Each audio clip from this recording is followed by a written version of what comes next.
নভেম্বরের আগেই শ্রম আইনের সংশোধনী চূড়ান্ত হবে বলে জানিয়েছেন শ্রম ও কর্মসংস্থান এবং নৌপরিবহন উপদেষ্টা অবসরপ্রাপ্ত ব্রিগেডিয়ার জেনারেল ডক্টর এম শাখাত হোসেন।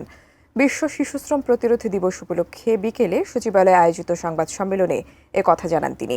এদিন দেশীয় প্রতিষ্ঠান ওয়ালটন ও বিএসআরএম তাদের বাৎসরিক লভ্যাংশের একটি অংশ বাংলাদেশ শ্রমিক কল্যাণ ফাউন্ডেশনের তহবিলে অনুদান হিসেবে শ্রম উপদেষ্টার হাতে তুলে দেয়। পরে সংবাদ সম্মেলনে উপদেষ্টা জানান, চলতি বছরের মধ্যেই ঝুঁকিপূর্ণ শিশুশ্রম বন্ধ করতে সরকার বদ্ধপরিকর। এই লক্ষ্যে শিশুশ্রম প্রতিরোধ আইনে জরিমানা বাড়ানো হবে। শিশুশ্রমের সংজ্ঞা পরিবর্তন নিয়ে ভাবা দরকার বলেও মন্তব্য করেন তিনি। ডক্টর শাখাওয়াত জানান, ঐতিহ্য টিকিয়ে রাখতে আগস্টের মধ্যেই অন্তত একটি স্টিমার চালু করা হবে।